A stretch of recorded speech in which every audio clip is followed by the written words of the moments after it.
미국 내 외국 태생 이민 인구가 감소하기 시작해 올해 38만 명, 내년 94만 명, 후년 122만 명 감소할 것으로 예측되고 있습니다. 미국 내 공항에서 가족들이 한꺼번에 신속하게 검색받을 수 있는 전용선이 도입되고 있습니다. 걸음걸이 교정만으로 무릎 골관절염 환자의 통증을 완화하고 관절 연골 손상의 진행 속도를 늦출 수 있는 것으로 나타났습니다. 7월 미 생산자 도매 물가가 전달보다 0.9% 급등한 것으로 연방노동부가 발표했습니다. 인공지능의 대부로 불리는 제프리 헌턴 토론토대 교수가 AI 안전을 위해 새로운 접근법과 생존법을 제시했습니다.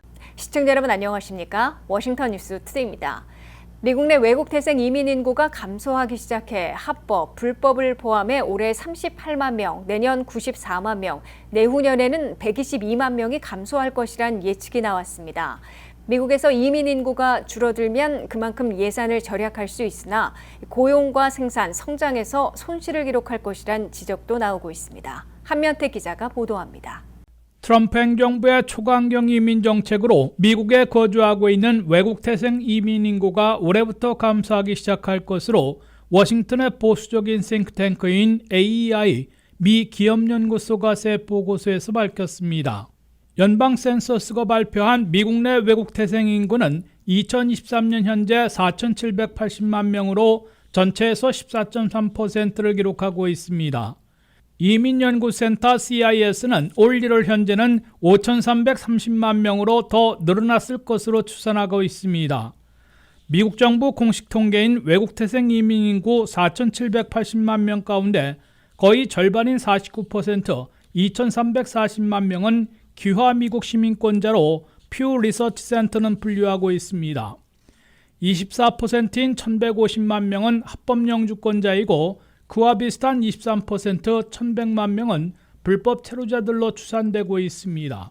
4%인 200만 명은 일시 합법 체류자들로 꼽히고 있습니다. 그러한 외국 태생 이민 인구가 트럼프 행정부의 강경 이민 정책으로 올해부터 네트 숫자가 감소하기 시작할 것으로 미 기업연구소는 내다봤습니다. 미 기업연구소는 트럼프 2기 첫 해인 2025년에는 합법과 불법을 합해 이민 인구가 38만 명 줄어들 것으로 예상했습니다.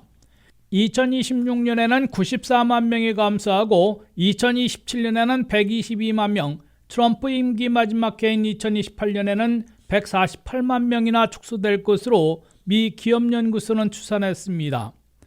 트럼프 행정부는 국경을 봉쇄해 미입국자들을 전임 행정부 시절에 비해 90% 이상 급감시키고 있습니다. 미국 내부에서 대대적인 불법 체류자 체포 추방 작전을 벌여 올 상반기 6개월간 30만 명 이상 체포하고 25만 명 이상 추방했으며 5만 7천 명을 구금하고 있다고 백악관과 국토안보부는 밝혔습니다. 합법이민 심사도 대폭 까다롭게 실시해 한 해 발급하는 영주권 숫자를 통상 110만 개에서 75만 개로 대폭 줄일 것으로 골드만삭스는 예상했습니다. 무분별하고 무질서해진 통제불능의 불법이민 문제를 해소하고 합법이민 시스템도 정비하는 데 성공하면 적지 않은 긍정 효과를 거둘 수 있으나 미국 인구, 미국 노동력을 지탱해온 이민 인구가 대폭 감소하면 고용과 생산, 성장 등에서 상당한 경제 손실을 불러올 것으로 AEI는 경고하고 있습니다. AEI는 올해 합법과 불법을 합해 순이민 인구가 38만 명 줄어든다면 올 한 해 미국 경제 GDP 성장률이 0.3 내지 0.4포인트 빠지게 된다고 지적했습니다. 농장과 건설업 등에서는 일손 부족, 구인난에 시달리고 주택시장, 특히 렌트 시장에 직격탄을 가하게 될 것으로 AEI는 내다봤습니다. WKTV 뉴스 한면택입니다. 올랜도 국제공항을 비롯한 미국 내 주요 공항 10여 곳에서 12세 이하 어린이를 동반한 가족들을 신속 검색해주는 전용선이 새로 도입돼 호평을 듣고 있습니다. 가족 단위 방문객이 많이 찾는 공항들부터 시행하고 있는데 호응을 얻고 있어 확대될 것으로 예상되고 있습니다. 미국 내 공항에서 신발을 안 벗는 검색에 이어 가족이 한꺼번에 신속 검사를 받을 수 있는 전용선이 도입되고 있습니다.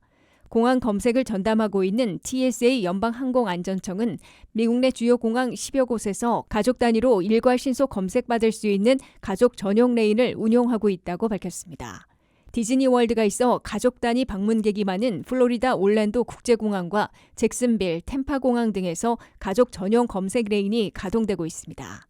노스캐롤라이나 샬롯츠, 사우스캐롤라이나 찰스턴 공항, 하와이 호놀룰루 공항에서도 가족 전용 검색이 시행되고 있습니다. 가족 전용 레인을 이용하려면 12세 이하의 어린이가 포함되어 있는 가족이어야 합니다.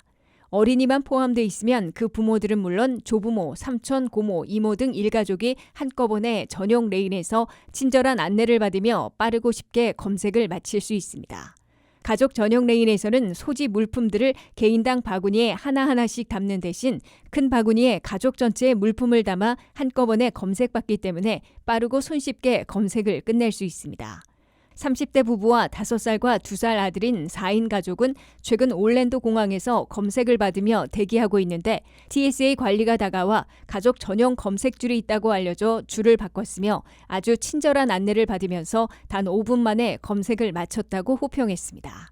가족 단위 여행객들이 크게 편리해졌을 뿐만 아니라 일반 항공기 이용객들도 번잡을 피하는 혜택을 보고 있습니다.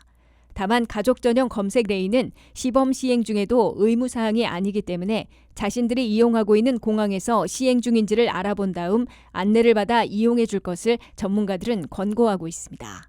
국토안보부와 TSA 항공안전청은 신발 폭탄 테러 기도 때문에 수십 년간 시행해온 신발 벗기 검색을 중단하고 신발을 신은 채 검색을 받도록 완화한 바 있습니다. 여기에 가족 단위 전용 신속 검색 레인을 도입해 시범 가동에 돌입한 것입니다. 국토안보부와 TSA는 내년에 열리는 2026 북중미 월드컵 축구에 대비해 안전은 더욱 철저히 하면서도 손쉽고 빠르게 검색을 마칠 수 있는 방안들을 잇따라 도입할 것이라고 강조하고 있습니다. 걸음걸이 교정만으로도 무릎 골관절염 환자들의 통증을 줄이고 연골 손상 진행 속도를 늦출 수 있는 것으로 나타났습니다. 뉴욕대와 스탠포드대 공동 연구팀은 골관절염과 보행 자세의 연관성 임상시험 결과 보행 시 발 각도만 조정해줘도 진통제 복용 수준으로 통증이 완화되는 효과가 있었고 장기적으로 무릎 건강에 도움이 되는 것으로 확인했습니다. 안혜린 기자의 보도입니다. 단순히 보행 시 발의 각도를 조정하는 것만으로도 무릎 골관절염 환자의 통증을 완화하고 관절 연골 손상의 진행 속도를 늦출 수 있는 것으로 나타났습니다. 뉴욕대, 유타대, 스탠퍼드 대학교 공동 연구팀은 의학저널 랜셋 유머티스학에 발표한 연구에서 무릎 관절염 환자 68명을 대상으로 한 보행 자세 교정 무작위 임상시험을 수행했습니다. 연구팀은 참가자들이 러닝머신 위를 보행하는 동안 무릎 내측에 가해지는 최대 하중을 분석하고 발 각도를 내측 또는 외측으로 5도에서 10도 정도 조정할 경우 하중 변화가 어떻게 나타나는지를 평가했습니다. 참가자들을 무작위로 두 그룹으로 배정하여 한 그룹에는 무릎 하중을 최소화할 수 있는 발 각도로 보행하도록 6회에 걸쳐 맞춤형 훈련을 실시했습니다. 대조군은 기존 보행 패턴을 유지하도록 하였으며 1년 후 두 그룹의 통증 점수와 MRI 검사를 통해 구조적 변화를 평가했습니다. 분석 결과 보행 자세를 교정한 그룹은 10점 척도 통증 점수가 1.5점 감소한 반면 대조군은 약 1점 감소에 그쳤습니다. 이는 일반 의약품 진통제를 복용했을 때와 유사한 수준의 통증 완화 효과로 평가됩니다. 또한 보행 교정을 시행한 환자들은 무릎에 가해지는 최대 하중이 4% 감소했고 무릎 내측 연골 퇴화 속도가 완화되었습니다. 반면 기존 보행 패턴을 유지한 그룹에서는 최대 하중이 3% 이상 증가한 것으로 확인되었습니다. 골관절염은 노화와 함께 유병률이 증가하는 질환으로 통증 및 기능 저하를 유발하여 일상생활에 상당한 제약을 주고 있습니다. 질병통제예방센터 CDC에 따르면 미국인 7명 중 1명이 골관절염을 앓고 있으며 기존 치료는 진통제나 물리치료 중심으로 이루어져 질환이 진행될 경우 인공관절 치환술로 이어집니다. 연구진은 개별 환자의 보행 패턴에 최적화된 발 각도 조정만으로 초기 골관절염 증상을 완화하고 연골 손상 진행을 늦출 수 있음을 실증한 최초의 연구라며 해당 접근법은 단순한 보행 교정으로 경제적 부담이 적고 장기적인 치료 효과 측면에서도 기존 진통제 사용보다 우수할 가능성이 있다고 밝혔습니다. WKTV 뉴스 안혜린입니다. 미국의 생산자 도매 물가 PPI가 7월에 0.9% 급등하며 3년 만에 최고치를 기록했습니다. 7월의 생산자 물가는 연율로 3.3%, 6월에 2.3%에서 급등해 물가 불안의 또 다른 징후로 떠올랐다는 분석이 나오고 있습니다. 한면택 기자의 보도입니다. 최근 발표된 미국 경제 경기 지표에 비상이 걸리고 있습니다. 고용 냉각에 이어 소비자 물가, 이번에는 생산자 도매 물가가 급등한 것으로 발표됐습니다. 미국의 생산자 도매 물가인 PPI는 7월에 전달보다 0.9%나 급등한 것으로 연방노동부가 발표했습니다. 이는 2022년 6월 이래 3년 만에 가장 가파르게 급등한 겁니다. 7월의 PPI 생산자 도매 물가는 연율로 치면 3.3% 인상을 기록했습니다. 이는 6월에 2.3%에서 급등한 것이어서 경제 분석가들을 놀라게 했습니다. 변동이 심한 식품과 에너지 가격을 제외한 코어 PPI, 즉 근원 생산자 도매 물가는 전달보다 0.6%, 전년보다 2.8% 오른 것으로 연방노동부는 밝혔습니다. 코어 PPI도 3년 만에 가장 많이 오른 것이고 전달의 2.5%보다 악화된 겁니다. 생산자 도매 물가의 급등은 수입품들이 많은 기계류 등의 가격이 많이 올랐기 때문으로 나타나 관세 여파도 반영된 것으로 해석되고 있습니다. 생산자 도매 물가의 급등은 곧바로 소비자 물가를 들썩이게 만들 것으로 우려되고 있습니다. 이미 바로 직전 발표된 7월의 CPI 소비자 물가는 2.7%, 코어 CPI 즉 근원 소비자 물가는 3.1%로 더 악화된 바 있습니다. 생산자 도매 물가가 3년 만에 가장 많이 급등한 데다가 8월 7일부터 관세율도 보통 15% 이상으로 높아져 부과되기 시작했기 때문에 미국의 물가는 올 하반기에 본격 오를 것으로 우려되고 있습니다. 물가 불안에도 불구하고 오랫동안 통계되어 온 미국의 기준금리는 9월 17일 마침내 0.25포인트 인하될 것으로 굳어지고 있으나 올해 남은 기간 시장에서 예상해온 3번 인하는 어려워지고 잘해야 2번 인하에 그칠 것으로 경제 분석가들은 내다보고 있습니다. CM리그룹의 투자자들은 연준이 9월 17일 0.25포인트 내려 4 내지 4.25%로 인하할 가능성이 90% 이상으로 잡고 있으나 10월 29일에는 인하 54대 동결 42%로 팽팽하고 12월 10일에는 동결 46대 인하 41%로 예상하고 있습니다. WKTV 뉴스 한면택입니다. 인공지능 AI가 인류를 통제할 가능성이 점점 경고되면서 인공지능으로부터 생존할 수 있는 방안들이 모색되고 있는데요. 인공지능의 대부로 불리는 제프리 힌턴 토론토대 교수가 미래의 인공지능에 대한 새로운 접근법과 생존법을 제시했습니다. 단순히 AI를 통제하는 대신 인간에 대한 연민과 보호 본능, 즉 모성 본능을 심어야 한다는 겁니다. 자세한 내용 안혜린 기자입니다. 인공지능 분야의 선구자인 제프리 힌턴, 캐나다 토론토대 교수가 AI의 미래와 인류 생존을 위한 새로운 접근법을 제안했습니다. 힌턴 교수는 최근 라스베거스에서 열린 컨퍼런스에서 인간이 AI를 억지로 순종시키려는 현재 기술 기업들의 전략에 의문을 제기하며 대신 AI 모델에 일종의 모성 본능을 심는 방안을 연구해야 한다고 강조했습니다.